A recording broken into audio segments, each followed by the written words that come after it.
puis les nouveaux tigres comme la Chine ou la Malaisie. Mais me direz-vous, comment comparer un pays comme la Côte d'Ivoire avec ces grands pays? Eh bien, détrompez-vous, car la Côte d'Ivoire est énorme par rapport aux 4 dragons, Hong Kong, Singapour, Taïwan et Corée du Sud, comme vous pouvez le voir sur la carte. En effet, l'ensemble des territoires de ces 4 dragons est plus petit que la partie sud de la Côte d'Ivoire. C'est vraiment tout petit. En effet, Hong Kong n'a que 1000 km² et 7 millions d'habitants. Et concernant Singapour, c'est encore plus petit. C'est 650 km² et 4 millions d'habitants.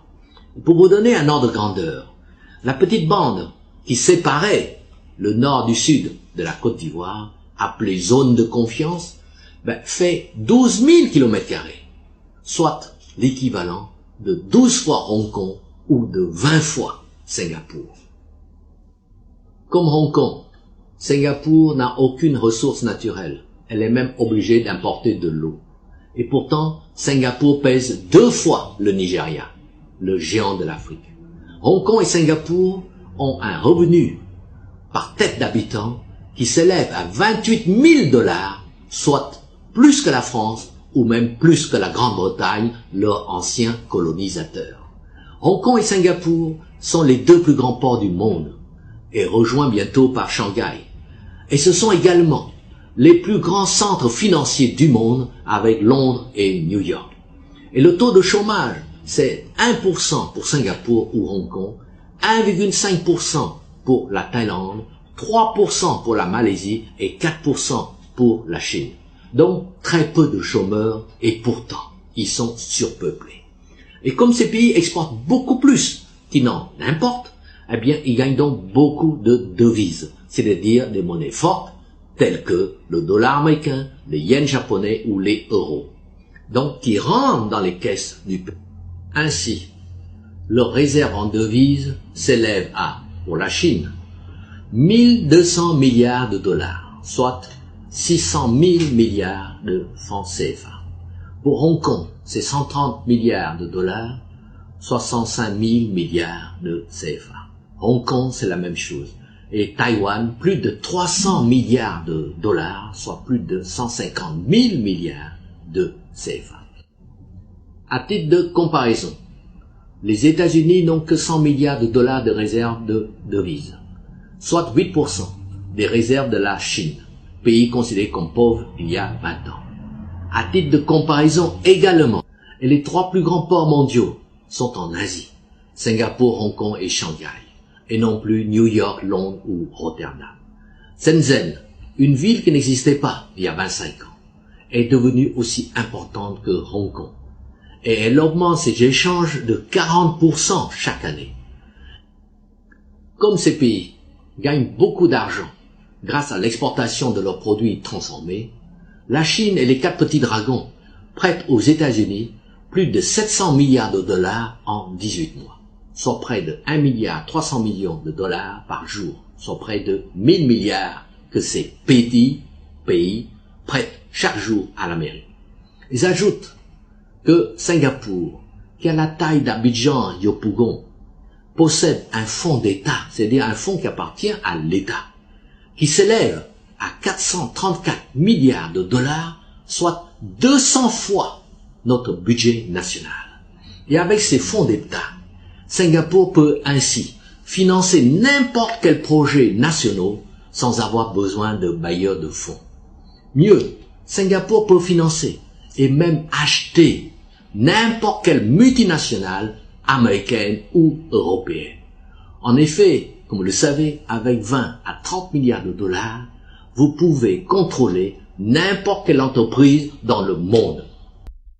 En 1992, dans une émission économique de la télévision ivoirienne, intitulée « Les défis de l'entreprise », j'avais dit que la différence de développement entre l'Afrique et l'Asie, c'est que l'Asie n'a rien, mais elle transforme tout, alors que l'Afrique a tout, mais elle ne transforme rien. Eh bien, ce constat reste toujours d'actualité, malheureusement. La Malaisie a la même superficie, la même population, le même climat et les mêmes ressources que la Côte d'Ivoire, c'est-à-dire le cacao l'EVA et le pétrole.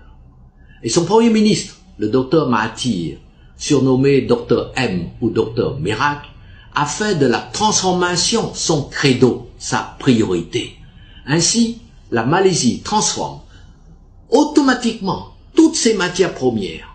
Par exemple, elle transforme son EVA en pneus de voiture, en préservatifs, en gants en caoutchouc.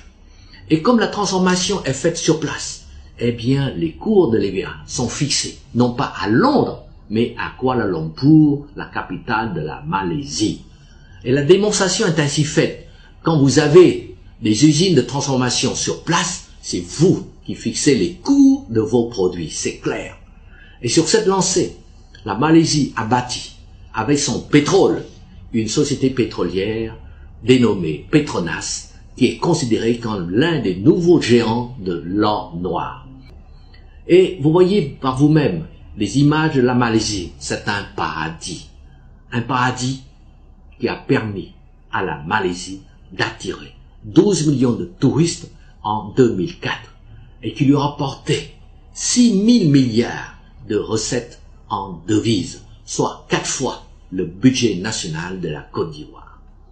Et j'ajoute que la Malaisie a intégré la mondialisation dans sa vision économique en donnant la priorité à la création de grandes structures sur lesquelles peuvent se greffer leurs PME pour leur permettre ensemble de conquérir tous les marchés mondiaux. Comme les autres dragons, la Malaisie sait que sans les grandes structures, aucune PME ne peut conquérir à elle seule les marchés mondiaux. Et cette politique économique est un tel succès que les Malaisiens ont pleuré lorsque le docteur Mahathir a décidé de lui-même de démissionner en 2004. Voilà l'exemple d'un pays semblable à la Côte d'Ivoire, la Malaisie, qui a réussi à gagner sa bataille contre le sous-développement et contre la misère, et même à utiliser la mondialisation à son profit. Et tout cela grâce à sa politique de la transformation sur place de ses produits.